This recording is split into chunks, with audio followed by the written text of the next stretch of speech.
주제는 전투적 노동조합주의입니다. 오늘 연사를 소개해드리겠습니다. 이 막시즘의 주최단체인 노동자연대 운영위원이시고요. 그리고 국제연락간사를 맡고 계십니다. 최일봉 동지입니다. 네, 그럼 먼저 연사의 연설을 듣고요. 그리고 함께 토론하도록 하겠습니다. 전투적 노동조합주의 말뜻 그대로 보면 노동조합을 투쟁적으로 전투적으로 만들자라는 운동이죠. 네. 노동조합을 전투적으로 만들자 하고 노동조합 자체가 그렇게 결정하면은 그건 전투적 노동조합입니다. 노동조합주의를 채택하고 있는 노동조합인 거고요. 전투적 노동조합을 만들자라고 생각을 했는데 하기가 참 어려워가지고 전투적으로 못한다면 그건 전투적 노동조합은 아닌 거죠. 근데 이 전투적 노동조합주의는 이게 이제 사실은 80년대에 생겨난 용어고, 그 다음에 이제 90년대 초에 뭐 갑자기 비판을 받기를 시작했어요. 근데 이제 그 비판의 맥락을 보면은 사회발전적 노동, 92년경쯤인가, 그때 사회발전적 노동운동을 주창을 하시는, 지금도 아주 열심히 그걸 주장을 하시는 이 박승옥 씨라고 하는 분이 이제 전투적 노동조합주의를 비판했습니다. 요점인즉 노동조합의 한계에서 벗어나서 사회 발전, 특히 이제 민중 말하자면 쉽게 말하면 더 광범한 민중을 좀 봐야 한다라고 이제 얘기를 하는 것이었죠. 근데 그 얘기를 보면은 좋은 얘기인 듯도 하지만 전투성이 문제다라는 것을 문제 삼고 있어요. 문제라고 주장을 하고 있습니다. 그래서 이제 말하자면 오른쪽으로부터의 비판인데요. 그게 또다시 이제 최근에 20년이 지난 오늘날 제가 보고 놀랐습니다. 20년이 지난 오늘날에도 정의당의 리더이신 노회찬 씨가 전투적 노동조합주의가 문제다라고 아주 최근에 쓰신 책에서 그걸 강하게 비판을 하고 있더라고요. 그래가지고 그것도 꼭 살펴보니 오른쪽으로부터 비판이에요, 기본적으로. 즉, 그만 노동조합의 한계를 벗어나서 이제 말하자면 정의당 같은 당을 지지하고 건설하는 일에 동참하라, 이런 호소인 건데요. 노동조합의 한계를 벗어나서 혁명적인 운동을 하자, 이런 것도 아니고요. 물론 노동조합은 노동조합을 또 전투적으로 만들고, 그러면서 동시에 또 혁명적인 정치 운동을 건설하고, 이 두 가지를 하는 게 가장 좋은 건데요. 그 사람 역시도 전투적인 것 자체를 문제 삼으면서, 그게 아니라 이제 정의당은 최근에 자신들은 운동권의 정당이기를 그만뒀다라고 이렇게 선언을 했어요. 더는 아래로부터 운동하고 연계를 시키지 않겠다. 이런 정치를 완전히 운동으로부터, 노동자들의 현실적인 투쟁으로부터 분리시켜서 정치를 추구하겠다라고 이렇게 선언을 했는데, 그러니까 제가 봤을 때는 이거 역시도 오른쪽으로부터의 비판입니다. 그래서 저는 거에 대해서 혁명적 사회주의자로서 당연히 저는 이 비판에 대해서 동의하지 않고 반대를 합니다. 1920년대 초에 코민테른 국제공산당에서 이제 초창기는 건강했었죠. 나중에 변질하지만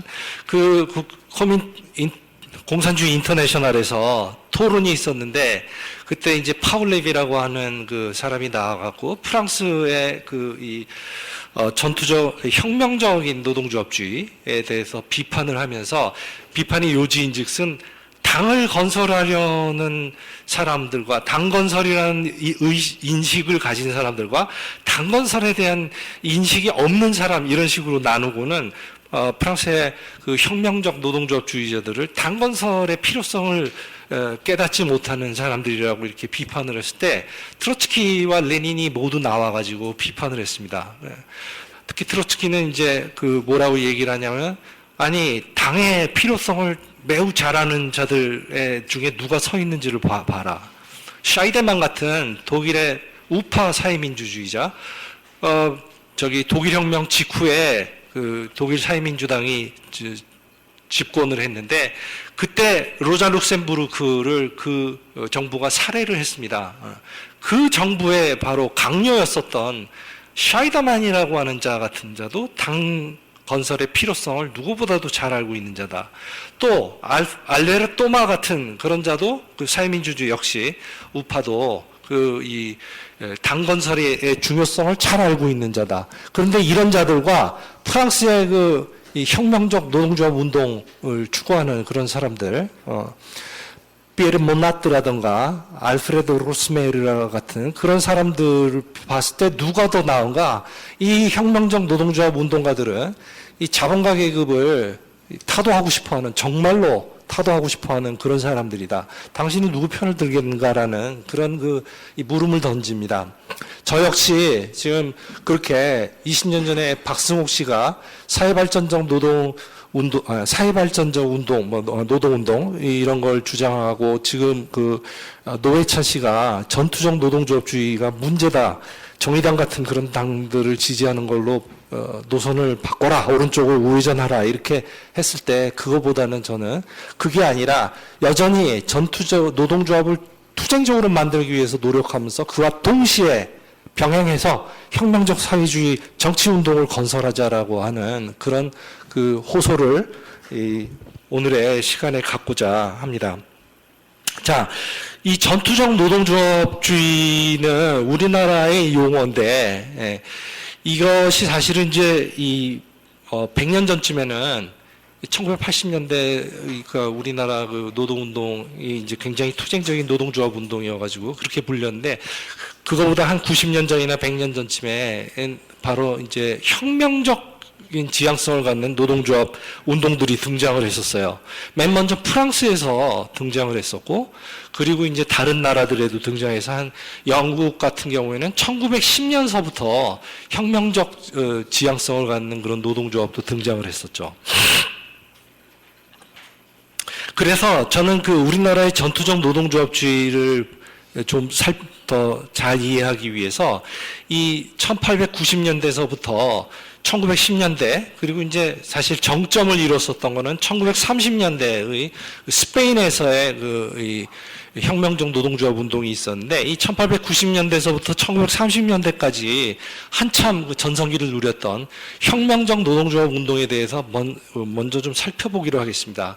그렇게 아주 고전적이고 순수한 형태, 그리고 훨씬 더 예리하게 극단적인 그런 형태를 살펴보면 그거보다 조금 더 변형된 형태를 살펴보는데 훨씬 더 유리한 출발점이 되기 때문에 그런 방식으로 좀 하기로 하겠습니다.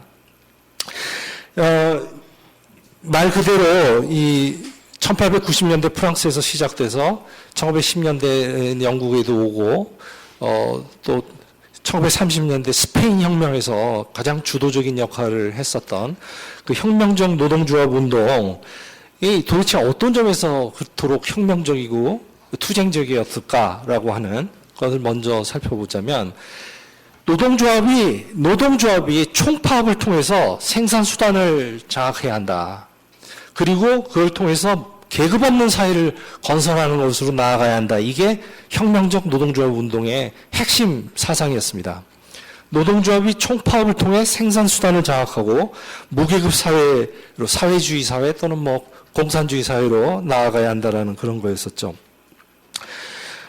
그때 1930년대 스페인에서 가장 정점에 올랐었고 패배를 했었고, 그리고는 세계 곳곳에서 그거보단 다소 이 연성이 된 형태로 등장을 했었습니다. 1960년대에는 이탈리아에서 붉은 노트라고 하는 저널을 내는 그런 그룹이 있었는데, 과데르니오 로시라고 하는 그런 그 그룹의 이름은 노동자의 힘이었어요. 뽀테레 오페라이오라고 하는 그런 이 노동자의 힘이라는 그 조직이 이제 바로 신디칼리스트 조직이었다고 말할 수가 있고, 1980년대에 와 90년대에 이 남아프리카 공화국의 코사투, 즉 남아프리카 노동조합 협의회 코사투도 바로 이 고전적인 형태에 가까운 혁명적 그 노동조합 운동이었고요. 우리나라의 1980년대의 노동조합 운동이 좀 그런 지향성이 있었었고, 그러나 1990년대 들어와서 혁명성은 좀 약화된 상태로 지금까지 오고 있지만, 노회찬 씨가 여전히 문제 삼을 정도로 아직도 노동조합을 투쟁적으로 만들자라고 하는 그런 그 운동은 존재하고 있는 것입니다.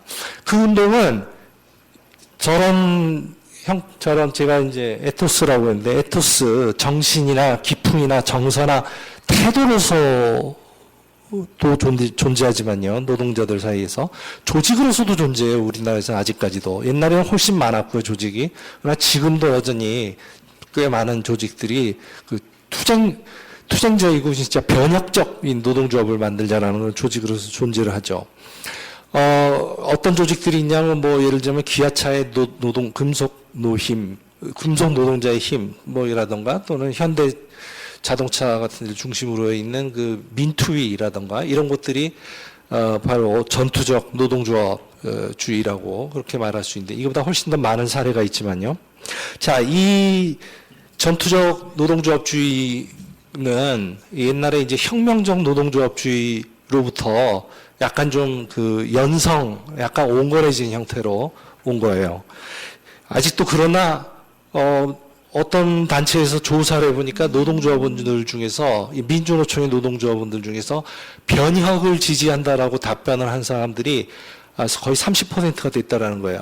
물론 이 변혁이란 말은 좀 모호한 말이라 구체적으로 혁명을 진짜 지지하는 것일 수도 있고, 그렇지 않으면 뭔가 모호하게 변혁 이렇게 표현이 된 어떤 모호한 변화를 말할 수도 있는데요. 그럼에도 불구하고 어쨌든 30%나 된다라는 건 아직도 우리나라의 그 조직 노동조합 운동은 상당히 세계적인 그 수준에서 비교를 해보자면 여전히 전투적이고 그런 운동인 거죠. 그러나 이제 제가 오늘 좀 얘기하고자 하는 건 약간 비판을 조금 해야겠습니다. 약점들에 대해서 많이 얘기를 할 수밖에 없겠습니다. 그 이유는 이 운동이 분명히 한계에 직면해 왔었다라는 걸 스스로도 잘 알고 있고, 여기서 돌파를 하는 것이 굉장히 중요하긴 한데, 이 상황에서 노회찬 씨 같은 분이 오른쪽으로 선회하라라고 이렇게 얘기를 하고 있길래, 저는 아니다, 왼쪽으로 선회하라라고 하는 것을 강조하기 위해서 좀 약점을 좀 비판적으로 얘기하지 않을 수 없습니다. 첫 번째 그 전투적 노동조합주의 또는 혁명적 노동조합주의 그 약점은 노동조합의 성격 자체에 대해서 정확하게 이해를 하고 있지 못하다라는 거예요. 즉 노동조합은 그저 노동자들이 싸우기만 하는 그런 단체, 조직은 아니다라는 거예요. 노동조합은 동시에 그 사용장하고 협상을 하는 조직이기도 하다라는 거예요. 다시 말해서 노동자 조합은 노동자들의 투쟁을 수렴하고 동화시키기도 하지만, 동시에 그것을 어디까지나 자본주의 임금 노동이 상품인 노동력이 상품이 되어 있는 그런 자본주의 사회의 그 질서 안에서 추구를 한다라는 것이죠. 그런 노동조합의 이중적 성격을 구현하는 행위 주체가 있으니 그게 누구냐면 바로 노동조합의 지도자들인 것입니다. 지금 노동조합의 지도자들은 노동자들의 이 열망을 받아 안아서 싸우기도 하지만, 그러나 그것은 어디까지나 자본주의적인 이 노동력 상품 생산 질서 그 자본주의 노동시장의 틀 안에서 그것을 협상하고 교섭하는 걸로 마무리를 지으려 하기 때문에 많은 경우에는 그 노동자들의 불만스러운 수준에서 타결을 보는 그런 경향이 있다는 것이죠. 그런데 이 전투적 노동조합주의나 그 역사적인 전신인 한 100년 전쯤에 혁명적 노동조합 운동은 이 지도자들의 노동조합 관료의 존재에 대해서는 애써 자꾸 외면을 하면서 문제를 극복하는 방식으로서 노동조합의 조직 구조 자체를 바꿔보자라고 하는데 몰두를 한다는 것이죠. 그래서 이제 민주노총을 바꾸는 가장 좋은 수단으로서 직선제가 제안이 되었었습니다. 90년대 말에 제안이 되었었죠.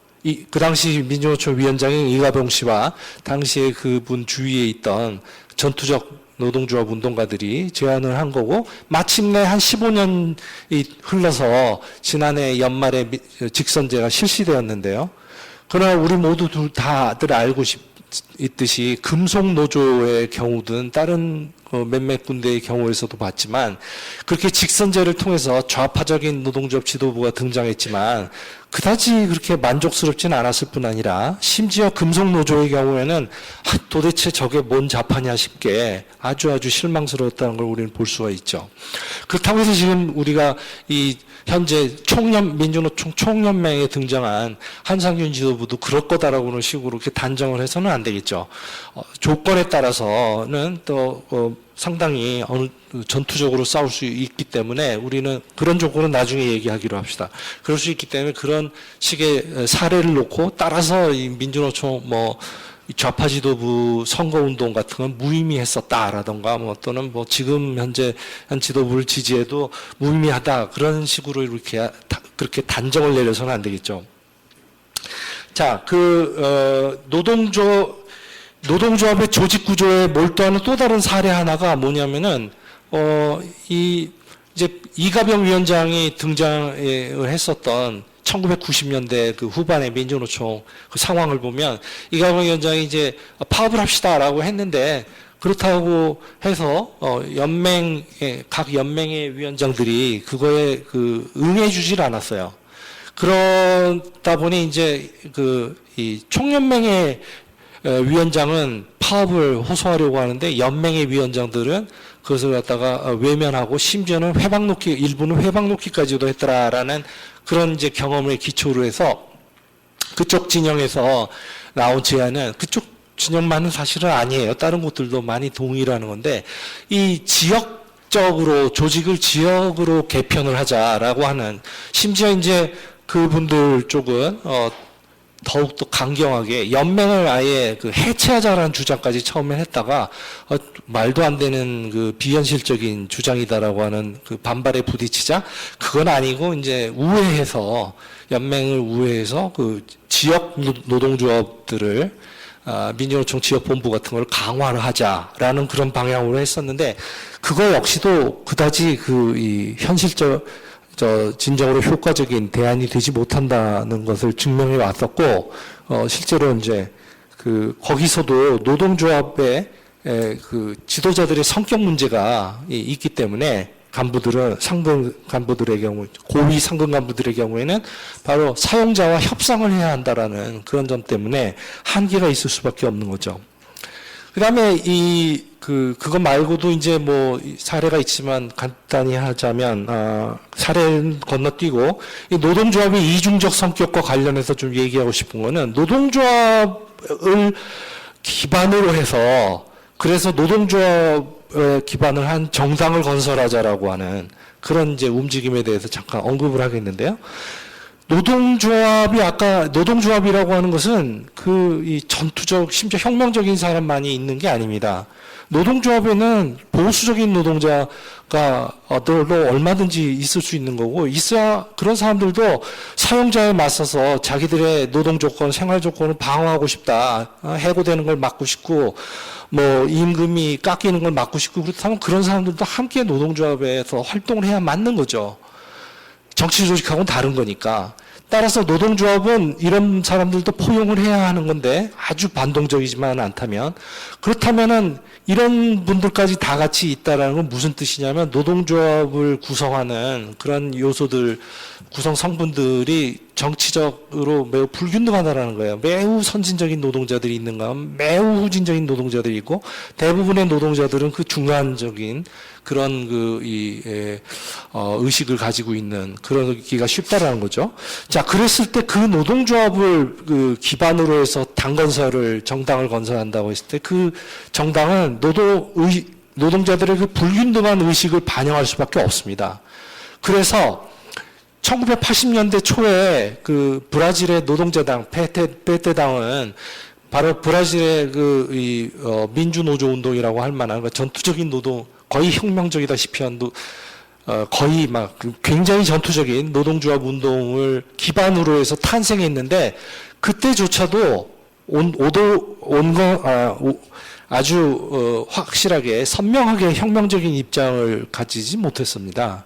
그때조차도 혁명적인 입장과 개량주의적인 입장 사이에서 이렇게 동요하는 그런 중간주의라고 이제 마르크스주의자들이 부르는 그런 입장, 그런 그 정치적인 노선 속에서 비틀비틀했었고, 마침내 1990년대 말쯤에는 완전 개량주의 정당으로 바뀌어서, 그래서 2000년대 초에 집권을 하고 난 다음에는 완전히 신자유주의 정책들을 계속 지금까지 10여 년 동안 다소 그러나 온건한 방식으로 그 신자유주의 정책들을 집행해 오고 있는, 그래서 얼마 전에 상당히 선거에서도 상당히 좀 따끔한 이 경고를 받고 그랬죠, 유권자들로부터. 따라서 노동조합을 기초로 해서 당건설을 한다라는 데는 그런 문제점이 있는 건데, 심지어는 이따가 이제 말씀드릴 이유로 그 정당 활동 자체도 굉장히 수동적이가 되기 쉬워요. 이따 말씀드리겠습니다. 이 전투적 또는 혁명적 노동조합 운동론의 두 번째 약점은 개량주의의 성격에 대해서 정확하게 이해를 하지 못한다는 거예요. 개혁주의의 성격에 대해서. 개혁주의가 단지 지도자들의 이 사상, 관철돼 갖고만 그렇게 개량주의가 있는 것이 아니다라는 점을 이해를 못한다라는 것이죠.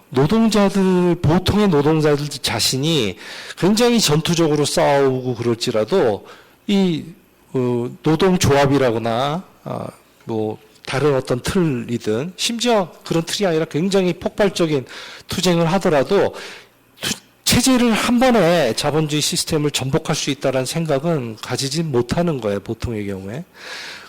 노동자들은 이것이 어느 단계에서 뭔가 타협이 이루어지고 자기들에게 매우 유리한 방식으로 타협이 이루어지기를 바라는 그런 게 되는 거죠. 왜냐하면 한 번에 자본주의 시스템 전체를 전복할 수 있다는 그런 자신감은 가지기가 어려운 것이죠.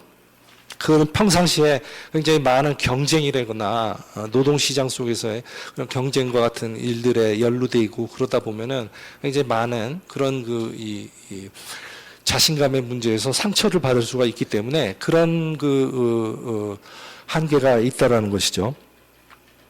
그런데 따라서 개혁주의 지도자들, 노동조합의 지도자들이든 아니면 개혁주의 정당의 지도자들이든 그냥 지도자들이 그냥 일방으로만 개량주의를 그냥 구현을 하는 것은 아닙니다.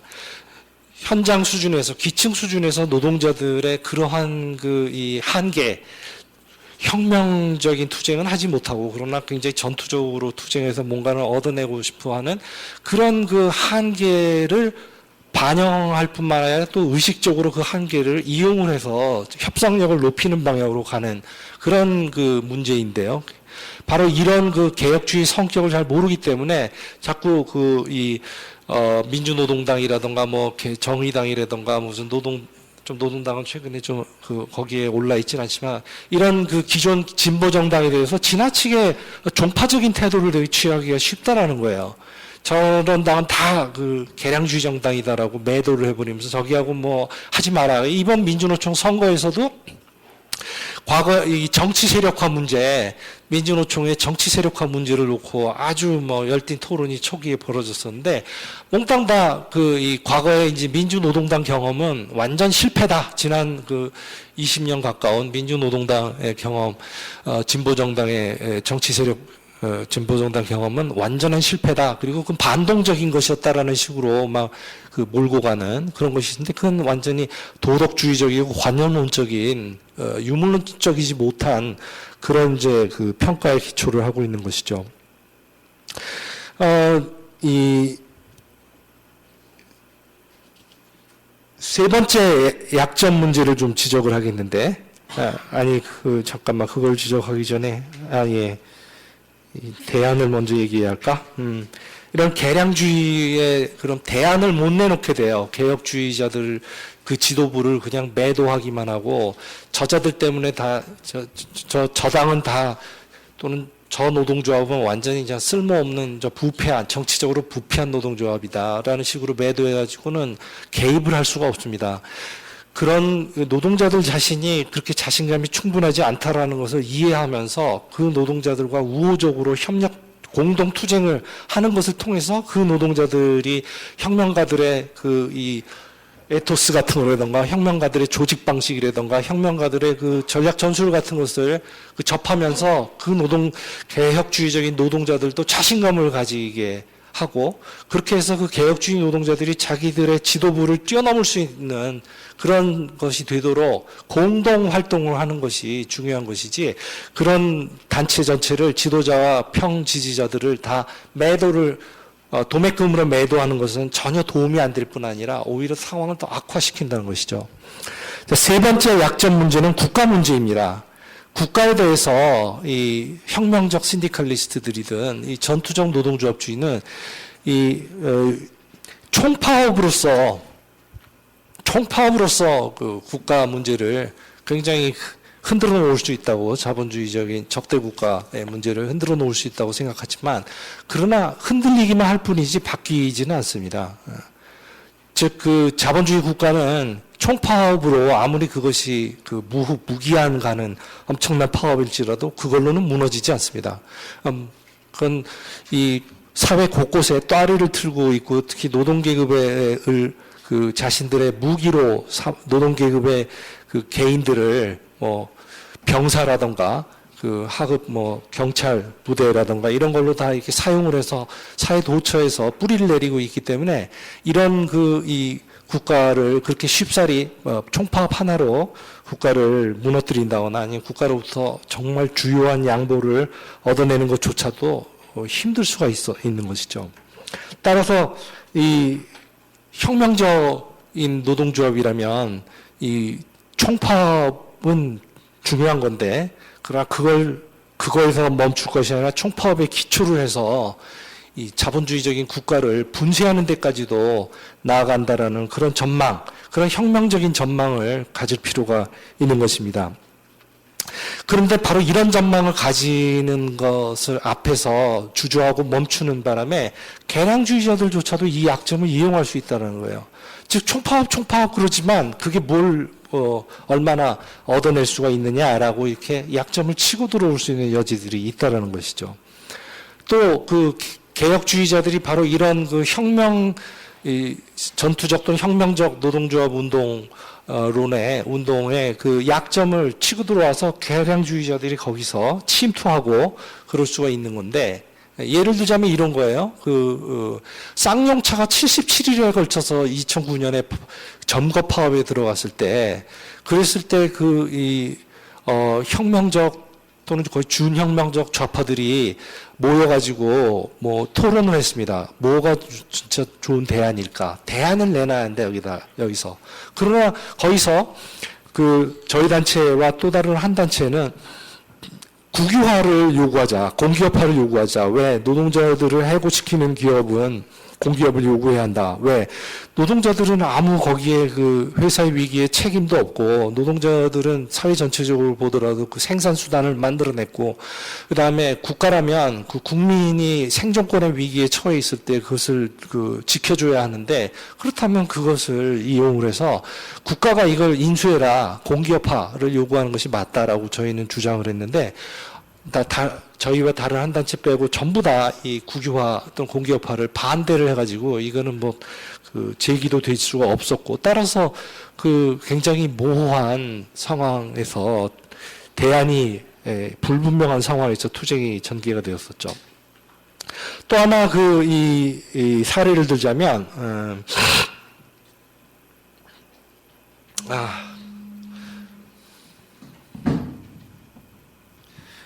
사례보다는 빨리 나가야겠다. 자, 이 국가에 대한 인식이 이렇게 명확하지가 않으니까 자연히 어떤 문제가 또 연관이 되냐면요. 혁명적 정당의 필요성에 대해서 제대로 이해를 하지 못하는 거예요.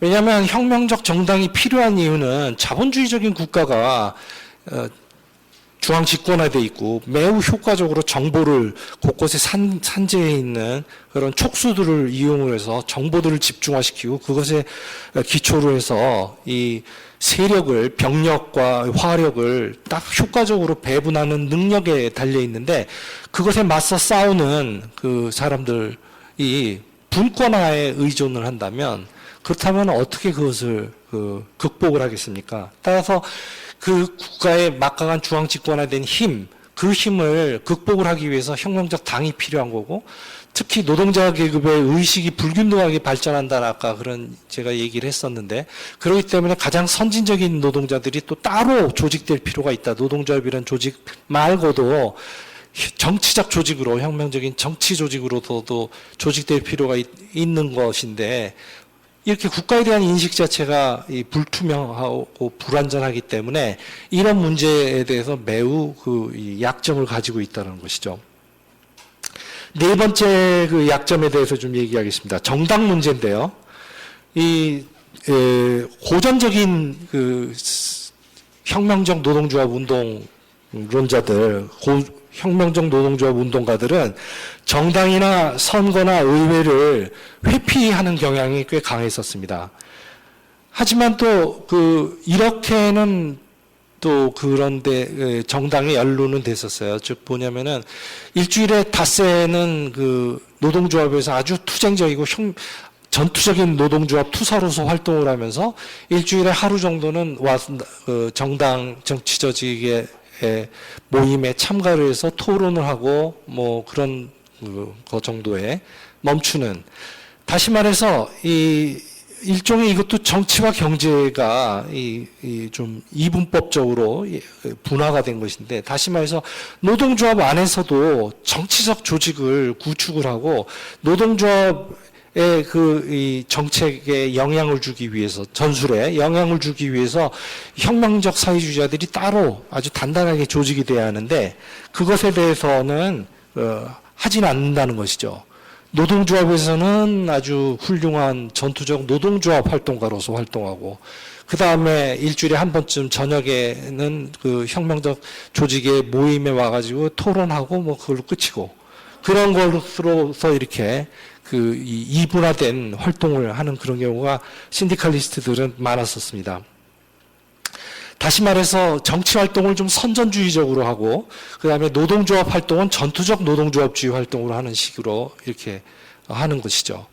그게 아니라 오히려 정치 활동도 혁명적으로 잘 조직되고 혁명적인 정치 활동을, 실질적인 운동을, 정치 운동을 건설하는 방향으로 하고, 그 다음에 노동조합 안에서도 이 혁명적 사회주의자들이 따로 또 조직이 되어가지고 노동조합의 전술 문제를 놓고, 이 지금 구약시정명령 거부 뭐 이런 정부의 압박이 있는데 이걸 어떻게 하면 가장 효과적으로 맞서 싸울까? 철도 민영화를 하겠다라고 그러는데 어떻게 하면 가장 효과적으로 여기에 대해서 정치적 주장을 펴고, 또 동시에 어떻게 하면 파업을 하고, 어떻게 하면 이게 필공 파업, 비필공 파업식으로 이렇게 분할되는 걸 좀 넘어서서 전면적인 파업으로 좀 확대를 할 수가 있을까? 뭐 등등의 이 많은 쟁점들을 놓고 혁명가들끼리 따로 아주 잘 조직된 토론을 하고, 그것을 토론에서 결정된 것을 행동 통일해서 집행을 하려고 하고 하는 게 있어야 하는데, 그렇지가 않다는 거야. 노동조합에서는 그냥 훌륭한 이 노동조합 활동가 투사, 지부장 뭐 이런 걸로 남아 있고, 그 다음에 사회주의 조직에서는 토론, 저녁 때 하는 토론에 멈추고 하는, 다시 말해서 정치적 투쟁과 경제적 투쟁을 통일시키려 하지 않는 그런 이 습관 같은 게 꽤나 있다라는 것입니다.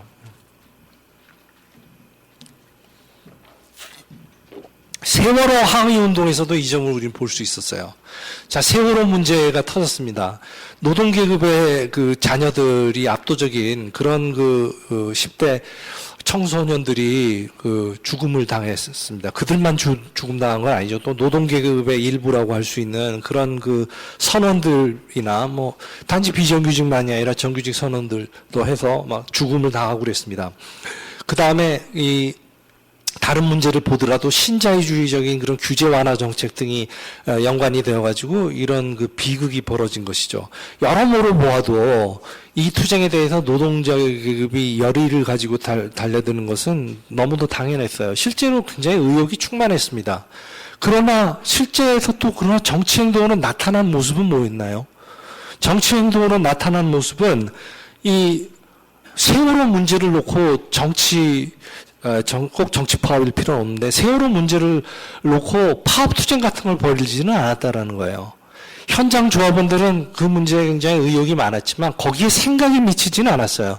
조합 지도부에게 압박을 가해가지고 이 세월호 문제를 놓고 파업을 하도록 하자. 만약에 그게 세월호 문제를 놓고 파업하는 게 좀 어려우면 이 상반기 임단2를 그 시기에 맞추고 다른 노동조합들도 이 시기에 맞추도록 해서 일종의 그 전면적인 민주노총 소속의 그 노동조합들이 전면 파업을 하는 효과를 내자. 그렇게 효과를 내서 정부를 압박을 하면 사용자를 압박하고 그걸 통해서 정부를 압박하고 그러면 세월호 문제에 대해서도 좀 더 이 진상조사나 이 후속 조처들을 더 효과적으로 얻어내고 이런 일을 방지하는 데도 좋겠다 이렇게 생각이 가지는 않았던 것이죠. 마지막으로 이제 또 정치 행동에서의 또 그 한계를 하나 지적을 하자면 신디칼리즘, 혁명적 노동조합 운동이나 전투적 노동조합주의가 정치를 완전히 회피하는 건 아닙니다. 완전히 회피하는 건 아니에요. 노동조합을 분열시키지 않을 정치적 쟁점에 대해서는 굉장히 의혹이 있어요. 아까 그 세월호 문제 같은 것이 그런 건데요. 국민적인 그 반향을 얻으니까 굉장히 거기에 대해서 의욕적으로 달려들었지만 효과적으로 이지로 대처하지는 않은 거였는데요. 만약에 노동조합을 예리하게 분열시킬 그런 쟁점들이라면 거기에 대해서는 이 신디칼리즘이나 전투적 노동조합주의는 한계를 보인다는 것이죠. 예를 들자면은 1차 세계대전이 났을 때 신디칼리스트들은 혁명적 노동조합 활동가들은 이 노동조합 자체를 혁명적으로 만들겠다고 하는 그런 활동가들은 개인적으로는 이 정치 집회 같은 데 가면은 전쟁 반대를 주장을 하고 그랬습니다. 그러나 그것을 자기가 거의 노동조합 리더들이었는데 그것을 자기 노동조합이 전쟁 반대 제국주의 전쟁 반대 이렇게 하는 거에 대해서는 주저를 하질 않았어요. 왜? 그렇게 전쟁 반대라는 이슈를 내놓으면은 노동조합이 내부에서 분열될 수 있기 때문에 그 점을 회피했던 거죠. 심지어 프랑스의 CGT 노동조합 총연맹은 가장 전투적 혁명적인 노동조합이었는데 이 1차 세계대전이 개전하자 이 프랑스의 세제때 그러니까 노동조합 총연맹은 오히려 1차 세계대전을 지지했어요. 왜? 노동자들은 물론 전 국민적인 그런 국수주의 바람이 불어가지고 프랑스의 승리를 하는 구호를 외치고 그러니까 그 압박에 눌려가지고 그래가지고 오히려 노동조합이 애국주의 입장을 수용을 하는 일도 있었던 것이죠. 또 이 한상균 선봉 가장 전투적이고 저희 단체가 아주 지지에 맞지 않았고 여전히 지금도 지지하고 있고 그렇지만 그렇다고 해서 지지한다고 해서 어떤 일에 대해서 비판을 해야 하는 점이 있는데 그걸 넘길 수는 없죠.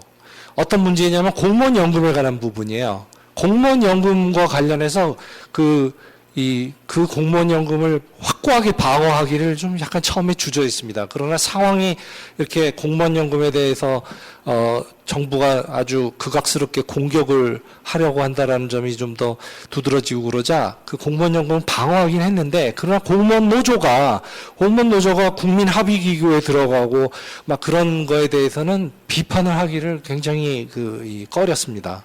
그런 문제에서 매우 좌파적이고 전투적인 노동조합 운동가들도 상당히 동요를 하고 자꾸 뭐라고 할까 흐린다라는 거죠. 명확하게 그것을 하질 않고 민주노총에서 과거의 중앙파는 중앙파는 한 1990년대 말 IMF 정국 때만 해도 중앙파와 현장파는 하나로 이렇게 뭉쳐 있었습니다.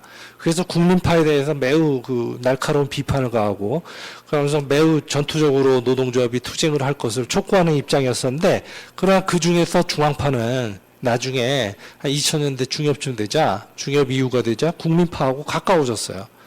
그래가지고 지금은 거의 막 융합되다시피 그렇게 가까워진 부분이 많죠. 이 결론을 내려야겠네요. 예. 결론을 내리자면은 제가 이 약점들을 꽤 많이 지적을 하긴 했는데 그럼에도 불구하고 이 혁명적 노동조합 운동 운동을 추구하는 사람들, 그리고 그렇게 혁명적이지는 혹시 않을지 몰라도 어쨌든 전투적으로 노동조합을 투쟁적으로 만들겠다는 사람들은 우리 혁명적 사회주의자들과 가장 가까운 사람들입니다. 트로츠키도 아까 그런 주류 사회민주주의, 우파적인 사회민주주의자들에 맞서서 이 신디칼리스트들을 방어를 했지만, 그는 또한 1930년대에는 자기 저작의 저작권을 알프레드 로스메르라고 하는 이 신디칼리스트 출신, 혁명적 노동조합 운동가 출신인 사람에게 자기 저작권을 온전히 다 맡겼어요. 또 피에르 모나트라고 하는 또 다른 또 혁명적 노동조합 운동가 출신자가 있었는데 그 사람에게도 출판권을 또 다 맡겼습니다. 그럴 정도로 가장 신뢰를 했었던 그런 경향인 것이기도 하죠. 따라서 제가 지금 그동안 비판을 하고 날카롭게 했었던 거는 우호적으로 이 문제를 극복을 하기 위한 제안인 것입니다. 결코 부정을 하고 내치기 위해서가 아니라 우리가 어떻게 하면은 노동조합 운동도 효과적으로 하고 동시에 정치 운동도 효과적으로 해서 양자 모두가 서로 연관돼 있으니까 노동조합 운동이 정치 운동을 향해서도 사용이 되고 정치 운동, 정치적 투쟁이 노동조합 운동을 활성화시키고 또 투쟁적으로 만드는 데도 사용될 수 있도록 그렇게 정치 투쟁과 경제 투쟁을 연결시킬 수 있는 방법은 무엇일까? 바로 저는 혁명적 사회주의, 잘 조직된 혁명적 사회주의 조직을 노동조합 안에서 건설하는 것, 그래서 전투적 노동조합 활동가이자 동시에 혁명적 사회주의 잘 조직된 사회주의자의 일원이 되는 것, 이것이 바로 노동조합 운동도 잘하고 사회 변화도 좀 이뤄낼 수 있는 기초가 될 수 있는 것이라고 제안한 바입니다. 발제자의 정리 발언을 들어보도록 하겠습니다. 여러분들이 나오셔서 그래서 좋은 질문을 던져주시고 또 거기에 대해서 좋은 주장도 해주시고 했는데요. 제가 거기에 대해서 다 답변을 할 수는 없습니다. 시간도 부족하고 능력도 부족하기 때문에 몇 개만 제가 얘기를 하더라도 이해를 해주시길 바랍니다. 우선 이 얘기를 시작하기 전에 마르크스가 다 자본론으로 유명하죠. 막스가 자본론을 썼을 때 막스는 자본주의 비밀을 들춰내고자 한 것이죠.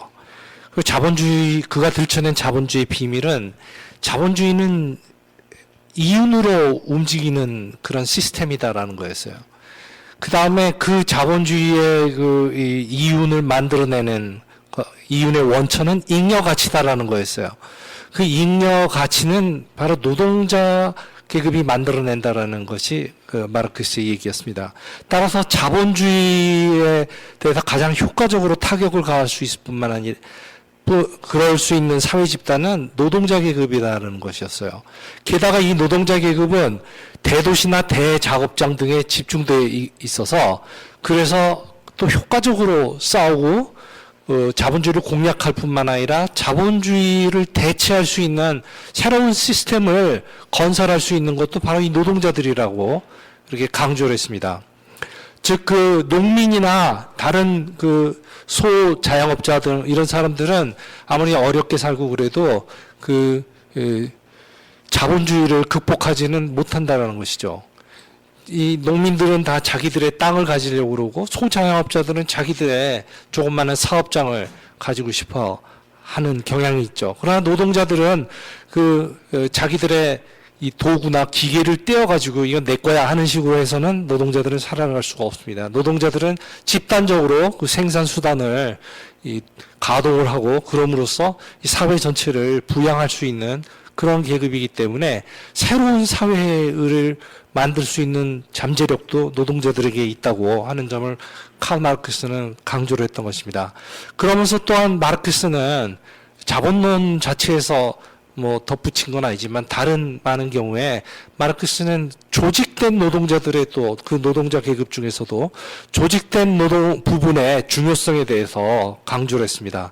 특히 노동조합을 통해서 노동자들은 일상적으로 싸우고 그런 걸 통해서 노동자들의 의식과 조직이 발전한다는 점을 굉장히 주목을 하고 강조를 했었던 것이죠.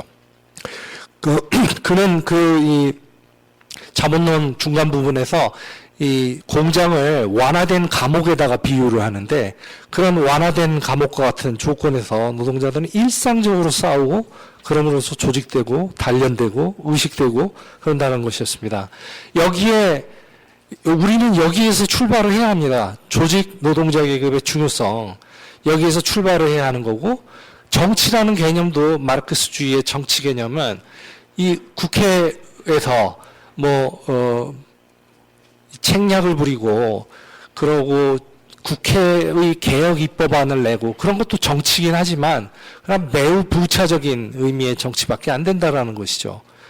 그거보다는 오히려 마르크스가 강조를 한 정치의 개념은 계급의 권력이라는 것입니다. 권력은 단결해야 나오는 것이죠. 먼저 전제 조건 자체가. 노동자 계급이 연대와 단결을 통해서 계급의 힘을, 파워를 발휘를 할 때, 그래서 마침내 자본가들의 조직된 권력, 그 중에서 가장 잘 조직된 권력은 바로 국가인 것이죠. 자본주의 국가. 그 자본주의 국가와 맞서 싸울 그 노동자 계급의 권력, 힘을 발휘를 하는 것, 그것이 바로 정치라고 했습니다. 따라서 우리가 지금 정치라고 하는 것은 노동자 계급이 단결을 해서 힘을 발휘할 수 있도록 하는 것. 그런데 보십시오. 어떤 사람들은 요즘 많이 유행하는 말들이 조직 노동자 계급, 특히 민주노총의 그 대작업장에 있는 그 노동자들은 정치적으로는 보수적이 됐다. 심지어 이제 정치적으로, 금전적으로 아니지만 정치적으로, 부패했다. 옛날 같은 그런 전투성과 그런 게 없다. 자본주의 체제에 의해서, 시스템에 의해서 매수됐거나 아니면 자본주의 체제에 대해서 협력적이다. 이런 얘기들이 난무합니다.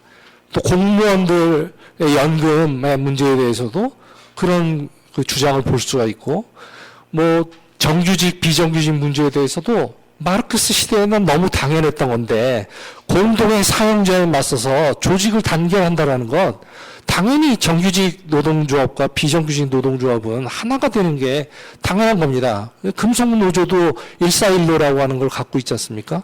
그런데도 초자포들 같은 경우, 이 정규직 노동조합과 비정규직 노동조합이 하나의 단결된 노동조합으로 통합한다라는 생각에 대해서 아주 끔찍하게 싫어합니다. 반대를 하고 완전히 반동적인 주장이라고 해서 우리 노동자들을 미워하고 그러죠.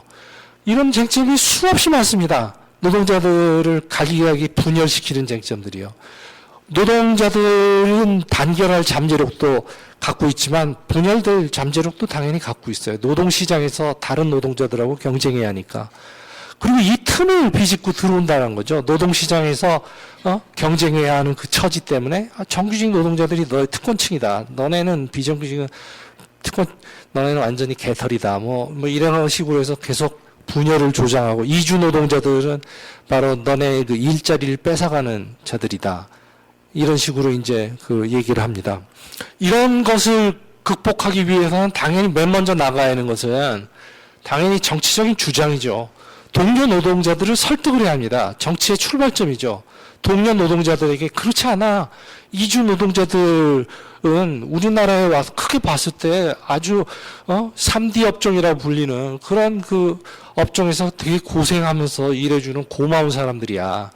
그리고 설사 그 사람들이 일만에 하나 우리 건설 노동시장의 일부를 잠식한다 해도 우리는 그것을 넘어서서 단결을 해가지고 그 사람들의 조건도 향상시키고 우리들의 조건도 향상시키고 함께 싸워서, 그래서 우리들의 고용과 임금을 함께 싸우는 것이 오히려 사용자들이 우리를 분열시키지 못하게 하는 방법이야.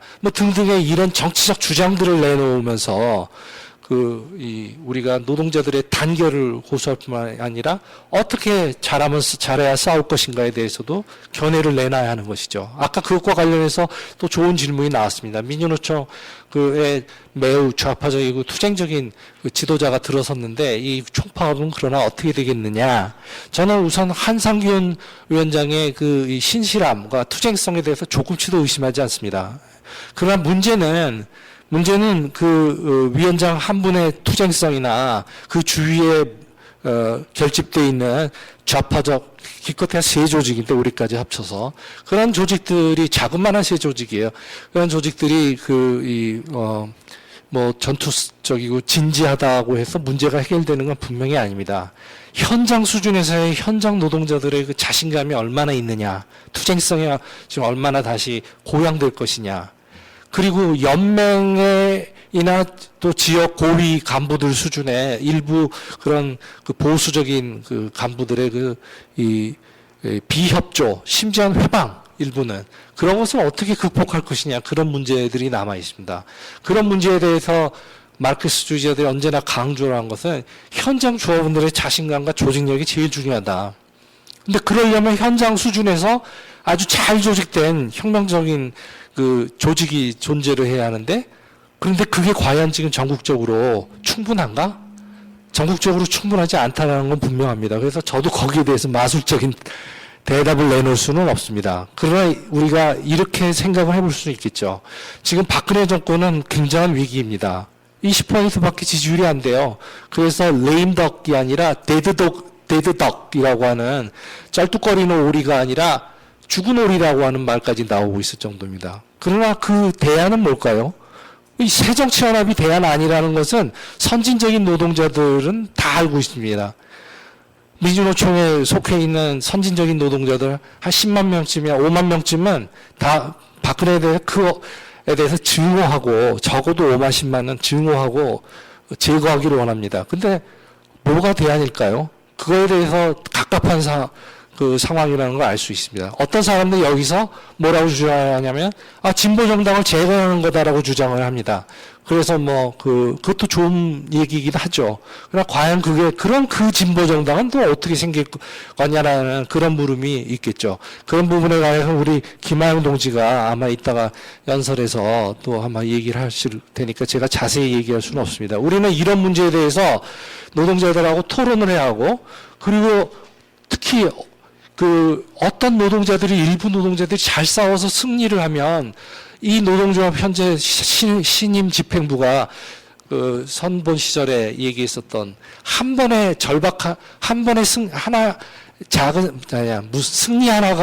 승리 하나가 절박하다, 그런 것처럼 노동자 계급의 어느 부분이 투쟁을 잘해서 돌파를 한다면 다른 부분들이 자신감을 얻고 그래서 싸움에 나가서 수 있습니다. 박근혜 처음 등장했을 때 박근혜하고 맞서 싸울 수 없어, 이런 주장들이 많았고 생각들도 많았었습니다. 그러나 진주 의료원 노동자들이 불가피하게 싸움에 나섰습니다. 그렇게 특별히 전투적이고 좌파적인 부분에 속해 있던 노동자들이 아니었는데 바로 그게 마르크스가 주목한 바입니다. 그런 전투성이나 의식성이 먼저 선행하지는 않는다라는 거예요.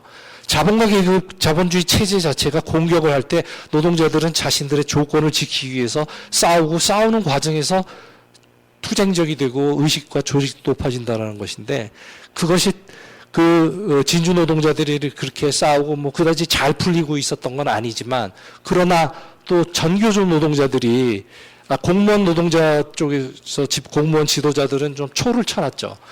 그래 놓으니까 규약시정명령 거부가 있을 때 더 도움이 돼갖고 전교조 집행부는 우리가 이걸 규약시정명령을 받아들여봤자 정부가 인정할 리도 없겠다, 그러니까 거부하는 쪽으로 많이 기울었고, 그래서 또 현장 조합원들도 굉장히 전투적으로 그걸 거부하기로 했습니다.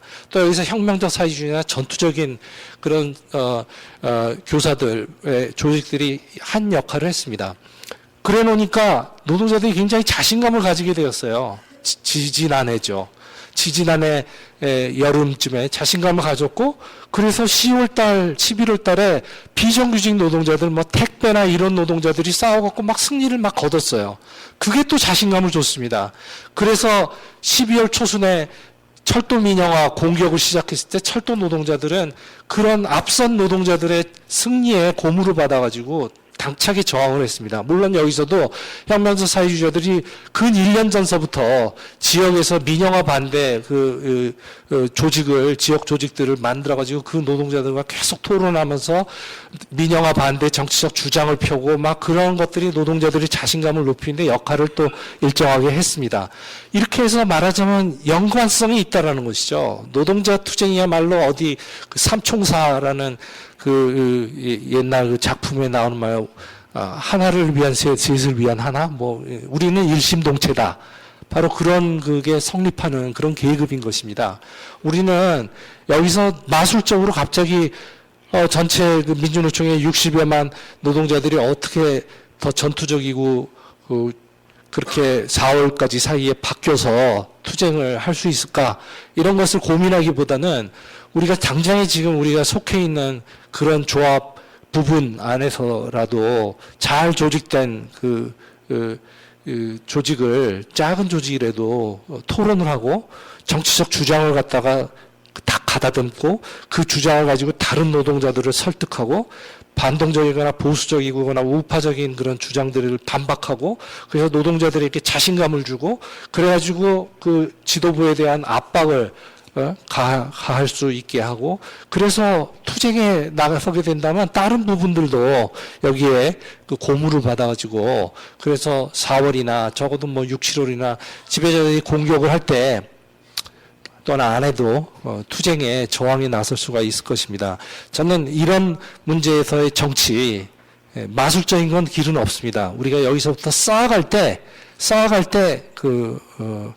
이런 문제들이 풀릴 수 있는 어떤 돌파구가 열릴 것입니다.